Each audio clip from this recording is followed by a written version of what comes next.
की सरकार है, वो सहयोगी दल है, अगर अफजल नहीं थे तो कोई जबरदस्ती अफजल तो नहीं आ जाएंगे। तो उसमें जांच करा ले, हम किसी के अगेंस्ट नहीं है। हाँ। लेकिन हम यही चाहते हैं कि ये जो भी कृत्य हुआ, हाँ। ये हाँ। अति निंदनीय है। हाँ। और जिनके घर पर हुआ, हाँ। और जिनके पीछे वो लोग गए उनको मारने के लिए, उनके द्वारा तो इस पर काम होना ही चाहिए, बातचीत होनी ही चाहिए गिरफ्तारी की। मैं आपसे फिर सहमत लेकिन हूं। साथ साथ मैं सरकार की आपसे भूमिका सहमत भी हूं। होनी चाहिए। मैं आपसे सहमत हूं जुगरान साहब, आप जो बातें कह रहे हैं मैं सारी बातों से सहमत हूं कि ये निंदनीय है, इसकी भर्त्सना होनी चाहिए, ये नहीं होना चाहिए। लेकिन नसीमुद्दीन सिद्दीकी से हमने कल बातचीत की थी, मैं उस बातचीत का कुछ एक अंश चाहता हूं कि मैं हमारे सहयोगी उसको सुनाएं, जिसमें नसीमुद्दीन सिद्दीकी दावा कर रहे हैं कि उनका बेटा अफजल उस दिन उत्तराखंड प्रदेश में था ही नहीं। सिर्फ ये वाला हिस्सा मैं चाहता हूं कि जरा हम दर्शकों को सुनवाएं। बहुजन समाज पार्टी के राष्ट्रीय महासचिव श्री नसीमुद्दीन सिद्दीकी साहब मौजूद हैं। सिद्दीकी साहब, निशंक साहब जो आरोप लगा रहे हैं, इनमें कितनी सच्चाई है? किस मामले में क्या आरोप, क्या है उनका? जो आरोप लगा रहे हैं कि आपके सुपुत्र अफजल सिद्दीकी ने और उनके साथियों ने उनके घर में घुसकर फायरिंग की, मारपीट की। देखिए, ऐसा जहां तक अफजल सिद्दीकी का सवाल है, तो जिस समय की वारदात लिख के दी गई है, उस समय अफजल सिद्दीकी उत्तराखंड प्रांत में था ही नहीं। जी जुगरान साहब, जी जी, नसीमुद्दीन सिद्दीकी एक बड़े कद के नेता हैं, कोई छोटे मोटे नेता नहीं है। मायावती के सबसे भरोसेमंद राइट हैंड हैं, उत्तर प्रदेश में सबसे ज्यादा प्रभार वाले कैबिनेट मंत्री रहे हैं, अभी विधान परिषद में नेता प्रतिपक्ष हैं। और अगर वो उत्तर प्रदेश और उत्तराखंड के नंबर 1 न्यूज चैनल पर एक्सक्लूसिव बात करते हुए ये बयान दे रहे हैं कि अफजल वहां पर नहीं था, प्रदेश में नहीं था, और मेरे पास के प्रमाण हैं, तो फिर वाकई कांग्रेस की सरकार को अपने सहयोगी दल के इस बड़े नेता के दावों की जांच करानी चाहिए। जुगरान साहब, मैं यही कहना चाहूंगा कि किसी भी आदमी का कद उसके पद और उस पद पर वो बैठा है उससे नहीं मैं मानता हूं। हाँ। मैं नसीमुद्दीन साहब को ज्यादा अच्छा मानता कि जिस दिन ये घटना घटी, अगर वो स्वयं आगे आके हाँ। इसको सुलझाने में, या जिन लोगों द्वारा ये घटना करी गई थी उनको पुलिस की कस्टडी में ले आते, हाँ। दूध का दूध पानी का हो जाता है। हाँ। जहां तक उनका जो बयान है, जहां तक वो इस बात को बड़े प्रभावशाली तरीके से कह रहे हैं हाँ। कि उनका जो बेटा है वो उस दिन उत्तराखंड प्रांत में नहीं था, तो ठीक है, उनकी सहयोगी दल की सरकार है, उससे जांच करा ले, हमें कोई आपत्ति थोड़ी ना है। जैन साहब क्या जबरदस्ती थोड़ी ना करना चाह रहे। जैन साहब, अभी तक तो ये जांच हो जानी चाहिए थी। निश्चित तौर पे इसमें जिन लोगों को अरेस्ट किया गया है, जेल भेजा गया है, उसके अलावा भी जांच का काम चल रहा है और पुलिस अपने स्तर पर इसकी जांच कर रही है। और जो भी दूध का दूध और पानी का पानी सामने आने वाला है, उसमें कोई संशय की स्थिति। अमिताभ अग्निहोत्री जी बहुत गठबंधन धर्म का पूरा पालन कर रहे हैं, जैसे कांग्रेस हमेशा करती है, और बहुत संभल के बोल रहे हैं जैन साहब। देखिए, मुझे तो हैरानी इस बात पे, जैसा अभी राजीव जैन जी कह रहे थे कि उस गेस्ट हाउस में जहां हरीश रावत जी थे, उस गेस्ट हाउस में इन्होंने उन लोगों को देखा जो लोग उत्पाती थे। हाँ। जिनको बाद में पुलिस ने गिरफ्तार किया। हाँ। तो गेस्ट हाउस में रुके होंगे तो नाम पता कुछ लिखा होगा रजिस्टर में, आकाश से तो टपके नहीं होंगे, न बलात् घुस गए होंगे कि सर्किट हाउस में कब्जा कर लेंगे आज, ऐसा तो होता नहीं। जिनकी गाड़ियां पर रार हुई, और जब गाड़ियों पर रार हुई, उसी प्रदेश का नेता, केंद्र में मंत्री, उसी की सरकार, तब जो लोग केंद्रीय मंत्री के लिए गाड़ी हटाने को तैयार नहीं हुए, वहीं पुलिस ने उनके 2-2 डंडे मार के हिरासत में क्यों नहीं ले लिया? ये आगे घटना ही नहीं बढ़ती। आखिर कहीं कोई सुरक्षा तो लगती होगी ना, जब हरीश रावत आते होंगे, एक प्रोटोकॉल मिलता होगा उनको, वाजिब सुरक्षा मिलती होगी। अगर वहां उनके कार्यकर्ताओं को ये लगा कि कुछ दबंग टाइप के लोग हैं जो हमारे कहने से भी नहीं हट रहे,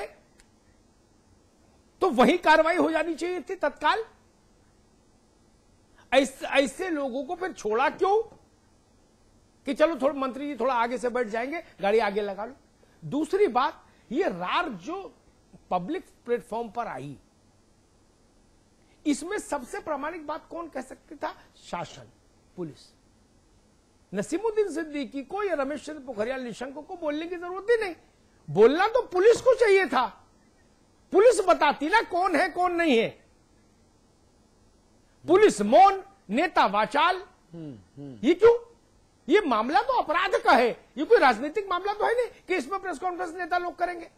ये अपराध का मामला है। और उतनी हाई सिक्योरिटी जोन में इस ढंग से लोग नाना प्रकार की नई पुरानी गाड़ियां लेके, असले लेके, जो भी दृश्य था वो एक फिल्मी स्टाइल में रिहर्सल करते हुए कैसे आ गए? कोई किसी के घर में घुस जाएगा? ठीक बात। ये एक प्रशासन की चूक का मसला है राजीव जैन जी। ये वहां का जो लोकल एडमिनिस्ट्रेशन है, ये उसका फॉल्ट है। कैसे मूव कर सकते हैं लोग इस ढंग से उस सिक्योरिटी जोन में, जहां गवर्नर का निवास है, जहां मुख्यमंत्री का निवास है, जहां तमाम पूर्व मुख्यमंत्री और प्रभावशाली लोगों के निवास है? वह यह हंगामा हुआ कैसे? सवाल ये नहीं कि नसीमुद्दीन का बेटा है कि नहीं है, जो हो उसको बुक करो, अपराध की इजाजत तो किसी को नहीं। ठीक बात है। लेकिन बड़ा प्रश्न ये कि जब हरीश रावत जिस गेस्ट हाउस में थे वहीं रार हुई आप लोगों की उनसे, तो वहीं उनको निरुद्ध क्यों नहीं कर दिया गया? एक कारण बनता था आपके पास। तो देहरादून पुलिस क्या करती रही, सवाल ये भी है। रार कोई नहीं हुई। मैं आपसे सिर्फ एक रेफरेंस के लिए मैंने बताया कि वो गाड़ियां पहले से वहां मौजूद थी, वहां पे पोर्च के अंदर खड़ी थी, तो रावत जी खुद ही थोड़ा आगे से बैठ गए। हमारा उत्तराखंड का जो कल्चर है, हमारा चाहे कोई बड़ा से बड़ा नेता हो और चाहे कोई छोटे से छोटा नेता हो, तो वो बिल्कुल इन सब चीजों को अवॉइड करता है और अपना राजीव जी हमारे हरीश रावत जी नहीं, तो अपने साथ एक पुलिस का सिपाही भी नहीं रखते हैं कभी। अरे भाई, मैं जानता हूं हरीश जी को और उत्तराखंड के कल्चर को भी जानता हूं, लेकिन ये सवाल कल्चर का नहीं है, ये सवाल सिक्योरिटी का है। अगर उनके एक सिपह सलार राजीव जैन को ये लगा, हरीश रावत के, जो अभी उन्होंने कहा था कि उनका एटीट्यूड अच्छा नहीं था उन लोगों का, इतना ही बहुत बड़ा कारण है मंत्री के साथ उनको निरुद्ध कर लेने के लिए। एप्रीहेंशन में गिरफ्तारी हो जाती है, कानून पढ़िए। इसमें उत्तराखंड का कल्चर क्या करेगा? कल्चर हो या नहीं हो उससे क्या फर्क पड़ता है? गवर्नर का प्रोटोकॉल तो गवर्नर के साथ रहेगा ना, कल्चर कोई हो आपका। मंत्री का प्रोटोकॉल तो मंत्री के साथ ही रहेगा, कल्चर से क्या इसमें फर्क पड़ता है? जैन साहब, देहरादून पुलिस से अरे भाई, सत्यनारायण की कथा करनी है तो घर में करो, इसमें कल्चर का प्रश्न नहीं कि हम लोग बड़े सद्भावी हैं, बड़े प्रेमी हैं, बड़े उल्लास से रहते हैं, सद्भाव से रहते हैं। ये ठीक है, गौतम बुद्ध के उपदेश ठीक है, लेकिन सिक्योरिटी का तो एक नेटवर्क होता है, एक सिस्टम होता है। मैं हैरान इस बात पे हूं, उतने महत्वपूर्ण रोड पर ये ड्रामा हो कैसे गया, और भरी दोपहरी में ड्रामा। फिर कौन सुरक्षित रहेगा, ये सवाल उठता है। फिर सुरक्षित कौन रहेगा? जैन साहब। जी सर।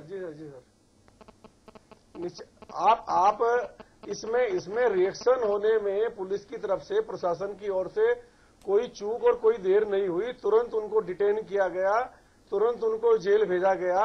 और जहां तक रिपोर्ट लिखवाने वालों की बात थी, उन्होंने रिपोर्ट लिखाने में जितनी देरी करी, नाम बताने में जितनी देरी करी, उतनी मैं समझता हूं कि देर हुई होगी, उससे अधिक नहीं है। नहीं तो अगर कोई ऐसी फैसिलिटेशन की बात होती तो वो जेल जाने से बच जाते हैं। आज वो जेल में है, तो उसका मतलब यही है कि पुलिस ने अपना काम तत्परता से किया और आज वो जेल में है। जी ना, आप जिस तत्परता की बात कर रहे हैं, वो तत्परता तब मजा आता जब आपकी बात ना मानने के बाद, माननीय हरीश रावत जी के कार में बैठने के बाद इस बात की सूचना तुरंत देहरादून पुलिस को होती कि देखिए साहब, वहां पे कुछ एक जिद्दी किस्म के, दबंग किस्म के लोग हैं, जिनकी गाड़ियों के जो नंबर हैं वो उत्तर प्रदेश के हैं, तीनों लग्जरी गाड़ियां पजेरो हैं, तीनों में जो लोग बैठे हैं वो इस तरह की दबंग नियत के हैं, और केंद्रीय मंत्री जी के प्रोटोकॉल को भी नहीं माना गया। कुछ हो सकता है, जरा आप देख लीजिएगा। और निशंक जी के घर में ये मारपीट, ये गुंडई, ये ददुई तथा कथित तौर पर जो आरोप लग रहे हैं, ये अगर ना हुई होती तो मैं आपकी पुलिस की तत्परता को मानता। जुगरान साहब, मैं सही कह रहा हूं क्या संक्षेप में? देखिए, लॉ एंड ऑर्डर का फेलियर तो है ही, ये एस्टेब्लिश हो गया है। राजभवन, मुख्यमंत्री आवास, पूर्व मुख्यमंत्री के दो आवास उस रोड पर हैं। हाँ। निश्चित रूप में फेलियर है। हाँ। लेकिन पुलिस ने तो, मेरा ख्याल जो हमारी जानकारी है, कुछ लोगों को अरेस्ट कर भी लिया। हाँ। लेकिन राज्य सरकार के संरक्षण में ही उन लोगों को छुड़वाया भी गया है, ऐसा जानकारी में आया है। अब जहां तक आरोप प्रत्यारोप की बात है, किसी का पक्ष लेने की कोई बात नहीं है। निष्पक्ष इंक्वायरी हो जाए, मिलीजुली सरकार चल रही है बीएसपी और कांग्रेस की, तो हमें कोई आपत्ति नहीं है, और फैक्ट आ जाए साथ में और इसकी पुनरावृत्ति ना हो, यह ज्यादा महत्वपूर्ण है। क्योंकि कोई भी, कल तो हथियार चल रहे थे, तो किसी कहे तो एक छात्र नेता के साथ घटना घड़ी, राजनीतिक आदमी था, उसके साथ ये घटना हुई तो इतना हल्ला मच गया, इतना आप लोग मीडिया में आ गया मामला पूर्व मुख्यमंत्री निवास के। कोई आम आदमी होता शायद उसको मार के फेंक भी दे सकते थे। बिल्कुल ठीक कह रहे हैं, उत्तर प्रदेश उठा के ले जा सकते थे। बिल्कुल ये आशंका, ये आशंका नसीमुद्दीन जी की ये गुंडई जो है या उनके फॉलोअर्स की, उनके समर्थकों की, ये टॉलरेट करने के लिए कम से कम उत्तराखंड की जनता जो तैयार नहीं है। बिल्कुल ठीक बात है, बिल्कुल ठीक कह रहे हैं आप। और गुंडई किसी की भी हो, अपराध किसी का भी हो, किसी को भी सभ्य समाज में उसको टॉलरेट नहीं करना चाहिए, उसका घोर प्रतिवाद होना चाहिए। और ऐसी गुंडई और जदुवई अगर वहां हुई है जैसे आरोप लग रहे हैं और जांच में साबित होता है तो उन लोगों को उचित सजा मिलनी चाहिए। अमिताभ जी, संपादक की टिप्पणी। देखिए, मैं तो फिर वही बात कहूंगा, ये पूरी कहानी डेवलप क्यों हुई? अगर मंत्री के साथ जो कारवां था उनको लगा ये संदिग्ध लोग हैं, दबंग लोग हैं, सामान्य शिष्टाचार का निर्वहन भी नहीं कर रहे, यहां की गाड़ियां भी नहीं है, गाड़ियां भी बड़ी बड़ी हैं और लड़के भी तंदुरुस्त हैं, इतने कारण पर्याप्त थे पुलिस के लिए उनको निरुद्ध करने के लिए। इंट्रोगेशन होता, थाने में बैठा के इंट्रोगेशन में पाक साहब पाए जाते, छोड़ दिए जाते। अगर गाड़ी में असला मिलता तो उठा के अंदर हो जाते। मैंने तो यही देखा इतने वर्षों में, 2.5 दशक में। प्रधानमंत्री निवास के बाहर आप घूमते 4 बार चक्कर काट लीजिए आगे पीछे का, आप अंदर हो जाएंगे और 4.5 घंटे 5 घंटे इंट्रोगेशन हो जाएगा आपके पुरखों तक का, तब आप छोड़े जाएंगे। इसमें कल्चर का सवाल कहां से आ गया? कल्चर तो भारत का भी बहुत अच्छा है, अतिथि देवो भव, पूरे भारत का ही कल्चर है। लेकिन सिक्योरिटी थोड़ी ना दांव पे लगा देंगे कि कल को कोई केंद्रीय मंत्री को धक्का दे, बोले हमारे मंत्री जी की कल्चर ऐसी है, उन्होंने कहा कोई बात नहीं, धक्का मार दिया, कोई बात नहीं, हम जा रहे हैं। लेकिन वो आदमी जिसको आपने छोड़ा वो दूसरी जगह जाके बवाल करेगा। इसलिए मेरा कहना था चूक वहां पर हुई, ये चूक संभव नहीं होनी चाहिए। और आपने खुद स्वीकार किया कि हमने उस वक्त उनसे कहा तो उन्होंने मना कर दिया कि नहीं हटाते जाओ। इतना ही पर्याप्त था कम से कम उनको कस्टडी में लेने के लिए। उनका आइडेंटिफिकेशन हुआ क्या? वो कौन लोग हैं? अरे उनके साथ कोई 2-4 पुलिस वाले तो होंगे ना जब हरीश रावत मूव कर रहे होंगे, या ऐसे खाली घर से सो के उठे और चल दिए, बोले चलो घूम के आते हैं, ऐसा तो था नहीं। क्या उनके साथ जो सुरक्षा थी उसने इस बात की जरूरत समझी? ठीक बात। इसलिए ये चूक हुई। और अपराध किसी का हो उसको क्षमा नहीं मिलनी चाहिए। अपराध हुआ है तो उसकी सजा मिलनी चाहिए। जी, अगर अपराध हुआ है तो उसकी सजा मिलनी चाहिए। जांच भी मुकम्मल तरीके से निष्पक्षता से होनी चाहिए और अपराधी कोई भी हो, कितना भी बलशाली, कितना भी ताकतवर, कितना भी रसूखदार, हनकदार क्यों ना हो, उसके खिलाफ कार्रवाई होनी चाहिए। और दोनों तरफ से जो आरोप प्रत्यारोप अब लग रहे हैं, उम्मीद करते हैं कम से कम अब स्तरहीन आरोप और प्रत्यारोपों को जो दौर है वो जरूर थमेगा। बहुत धन्यवाद जैन साहब, जुगरान साहब, अमिताभ जी, बहुत शुक्रिया आपका। जनता जनार्दन, आपका ही बहुत धन्यवाद। आपके अपने चैनल समाचार प्लस पर खबरों का सिलसिला लगातार जारी है। नमस्कार।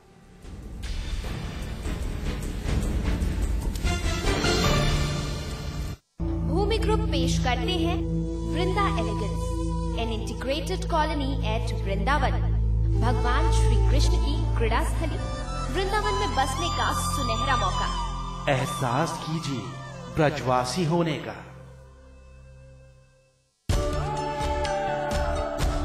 इसमें टेस्ट है, तंबाकू नहीं। आप भी आजमाइए रजनीगंधा। रजनीगंधा। सपने सपने अपने घर लाओ, अपने अपने सपने घर लाओ, बहती हवाएं घर लाओ, उम्मीद की किरणें घर लाओ। सुबह रेशमी, सांझ मखमली, अपने आंगन में लाओ। खुशियों के तारे जगमग से तारों को छत पर सजवाओ। अपने अपने सपने घर लाओ। Supertech, yours for life. आज ली क्या? Interestingly,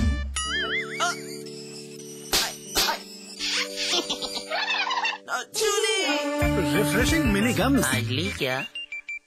मैं चाहूंगा कि जब जब भी मेरा जन्म हो वृंदावन की इसी पावन भूमि में हो। A unique project with world-class facilities just for you and your loved ones. Nalanda leisure Sanskar city At Vrindavan. स्वाद बड़ी चीज है, स्वाद से बढ़कर कुछ नहीं। तुलसी सादा पान मसाला। पेट्रोल के बाद अब चीनी भी बाजार के हवाले, कैबिनेट कमेटी ने लिया फैसला। सीआईआई के सालाना समारोह में राहुल गांधी ने मौजूदा सरकारी व्यवस्था पर उठाए सवाल। कहा सिर्फ 5000 लोग तय करते हैं देश की किस्मत। विकास में राजनीतिक रोड़े अटकाने पर भी भड़के राहुल।